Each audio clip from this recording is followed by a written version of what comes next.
பதிவு நடைபெறவில்லை. தற்போது ஒட்டுமொத்த வாக்காளர் எண்ணிக்கை 1,11,000 பதிவு செய்யப்பட்டிருக்கின்றார்கள். ஆகவே இருக்கின்ற வாக்காளர்களை வைத்துத்தான் தேர்தலை நடத்த வேண்டும். விடுபட்டிருந்தால் அவர் குறிப்பிட்டிருக்கின்ற இந்த ஜனவரி 9ஆம் தேதிக்குள் விடுபட்டவர்களை வாக்காளர் பட்டியல் சேர்ப்பதற்குண்டான அனைத்து முயற்சிகளையும் திராவிட முன்னேற்ற கழகம் மேற்கொள்ளும். எங்களுடைய முதலமைச்சர் வழிகாட்டுதல் படி கடந்த தேர்தலில் திமுக போலி வாக்குகளை வைத்து ஆட்சியை பிடித்தது. திமுகவுடைய கனவு மண்ணோடு மண்ணாகும். 2011, 2016 தொடர்ந்து 2 முறை ஆட்சி அமைத்தது அதிமுக. அதற்கு என்ன கூற்றை இந்த எடப்பாடி பழனிசாமி சொல்லப் போகின்றார்? ஒரு கட்சியினுடைய தலைவர், ஒரு எதிர்கட்சியுடைய தலைவர் வார்த்தைகளை கொட்டுகின்ற பொழுது அந்த வார்த்தைகளுக்கு தகுதியான கருத்துத்தானா என்பதை ஆராய வேண்டும். அவர்கள் ஆட்சியில் இருந்தபோது இதே வாக்காளர் பட்டியலை வைத்துத்தானே ஆட்சிக்கு வந்தார்கள். அப்படி என்றால் அன்றைக்கு போலி வாக்காளர்கள் திமுக பக்கம் இருந்திருந்தால் அவர்கள் எப்படி ஆட்சிக்கு வர முடியும்? இதை ஊடக நண்பர்கள் தயவு செய்து அவரிடமே கேள்வியாக கேளுங்கள். தான் திருடி பிறரை நம்பா என்ற பழமொழிக்கு இந்த கூற்று உகந்ததாக இருக்கும். தமிழ்நாட்டை விட பீகாரில் அதிக சட்டமன்ற தொகுதிகள் இருந்தது. ஆனால் பீகார்லேயே 65 லட்சம் தான் நீக்கினாங்க. ஆனால் பீகார் ஒப்பிடும்பொழுது கம்மியாக இருக்கக்கூடிய சட்டமன்ற தொகுதிகளில் கிட்டத்தட்ட 98 லட்சம் நீக்கியிருக்காங்க. அதை திரும்பவும் சொல்லுகிறேன், எங்களுடைய முதல்வருடைய கொள்கை, திராவிட முன்னேற்ற கழகத்துடைய கொள்கை, தகுதியான வாக்காளர்கள் யாரும் வாக்காளர் பட்டியலில் விடுபடக்கூடாது, தகுதியில்லாத வாக்காளர்கள் யாரும் வாக்காளர் பட்டியலில் இருந்துவிடக்கூடாது என்பது எங்களுடைய கொள்கை. அதற்குண்டான கால நீட்டிப்பு இன்னும் இருக்கின்றது. அதற்குண்டான முழு முயற்சியில் தீவிரமாக களத்திலே திராவிட முன்னேற்ற கழகம் நிற்கும். ஏமாற்றியவர்களை ஏமாற்றப்போகும் தேர்தலாக வரக்கூடிய 2026 தேர்தல் தமிழிசை தேர்தல். நிச்சயமாக தமிழிசைக்கு தொடர்ந்து பாவம் அந்த அக்கா மீது நான் நிறைய மரியாதை வைத்திருப்பேன். எங்கு திருக்கோயில் பார்த்தாலும் பாசத்தோடு இருப்போம். ஆனால் தொடர்ந்து அவருக்கு பாரதிய ஜனதா ஏமாற்றத்தை தான் தந்து கொண்டிருக்கின்றது. வாக்காளர் பெருமக்களும் ஏமாற்றத்தை தொடர்ந்து அவர்களுக்கு தேர்தலில் தந்து கொண்டு தான் இருக்கின்றார்கள். அந்த விரக்தியில் அந்த ஏமாற்றத்தை வேறு பக்கம் திருப்புகிறார்கள். அந்த ஏமாற்றத்துக்கு உரியவர், அந்த பிம்பத்திற்கு சொந்தக்காரர் அக்கா தமிழிசை தான். அவர்தான் வருகின்ற 2026 சட்டமன்ற தேர்தலிலும் ஏமாறப் போகிறார். அவர் சார்ந்திருக்கின்ற கட்சியும் தமிழக மக்கள் அவர்களை ஏமாற்றப் போகிறார்கள். கடந்த 4 வருஷத்தில் அறநிலையத்துறை சார்பாக 7000க்கும் மேற்பட்ட ஏக்கர் நிலங்களை 7,000 இல்லை, 9,000 கோடி வந்துச்சு. 9,000 கோடிக்கு மேற்பட்ட நிலங்களை தான் நம்ம அறிக்கையெல்லாம் பண்ணுறோம்.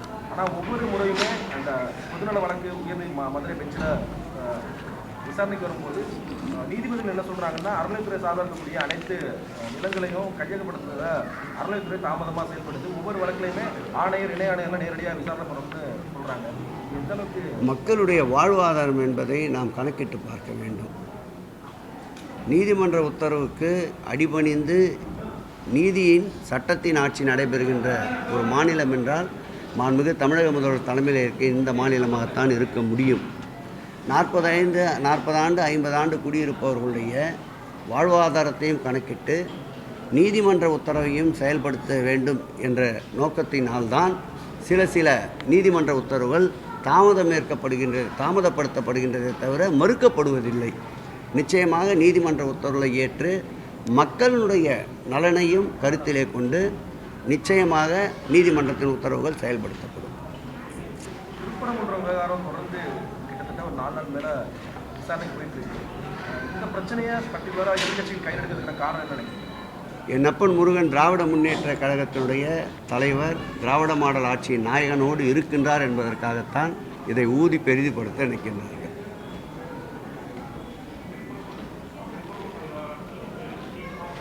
கேட்கல.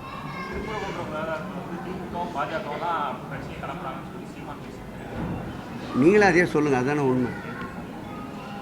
பாரதிய ஜனதா திட்டமிட்டு இனத்தால், மதத்தால், மொழியால் மக்களை பிளவுபடுத்த வேண்டும் என்று நினைக்கின்றார்கள்.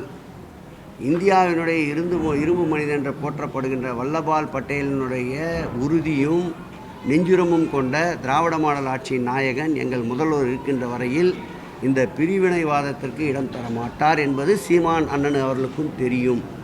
அரசியலுக்காக, பேட்டிக்காக, அரசியல் களத்திற்காக திமுகவையும் இதில் இணைத்துக் கொள்கிறார். திமுகவை பொறுத்தளவில் எல்லோருக்கும் எல்லாமே நிலைப்பாட்டில் உறுதியாக இருக்கின்றோம். இனத்தால், மொழியால், மதத்தால் தமிழக மக்களை பிளவுபடுத்த எந்த சக்தி ஊடுருவினாலும் நான் ஏற்கனவே சொன்னது போல் இரும்பு கரம் கொண்டு மாண்புமிகு முதல்வர்கள் அடக்குவார்கள். நிறைய வந்துச்சு, இதுக்கு மேலேயே போட போகிறீங்க. தேர்தல் எதிர்ப்பு சொல்றாங்க சார். எந்த பர்டிகுலர் விவரம்? திருப்பரங்குன்றம் ஒன்றையும் ஒழிக்க இந்து மக்களுடைய வாக்குகள் வந்து ஒன்றையும் ஒழிக்க. வராது. எதிர்க்கட்சி ஏற்கனவே முருகன் வேலோடு சுற்றி பார்த்தாரு, அண்ணன் எல் முருகன். என்ன ரிசல்ட்டு கிடச்சிது?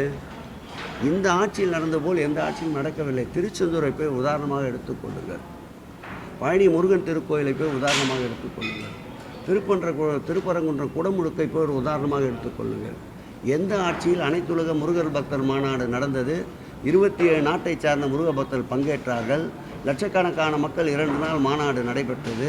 இந்த வரலாற்று சிறப்பு முருகன் புகழுக்கு புகழ் சேர்த்த ஆட்சி மாண்புமிகு தமிழக முதல்வர் ஆட்சி. நான் ஏற்கனவே சொன்னபோது கூட சொன்னேன், கந்த சஷ்டியில் ஒவ்வொரு முருகர் திருக்கோயிலிலும் 108 அரசு கலைக்கல்லூரியை சார்ந்த மாணவ செல்வங்கள், HRNC பள்ளியிலே படிக்கின்ற மாணவ செல்வங்களுக்கு கந்த சஷ்டியினுடைய வகுப்புகளை நடத்தி அவர்களையே முருகன் புகழை பாட வைத்த ஆட்சி இந்த ஆட்சி. முருகன் புகழுக்கு புகழ் சேர்க்கின்ற ஆட்சி இந்த ஆட்சி என்பதை முருகர் நன்றாக அறிந்திருக்கின்றார், உணர்ந்திருக்கின்றார், தெரிந்திருக்கின்றார். ஆகவே முருகக் கடல் எங்கள் முதல்வரோடு கைகோர்த்து கொண்டிருக்கின்றார். எந்த சக்தியாலும் முருகரை எங்களிடமிருந்து பிரிக்க முடியாது.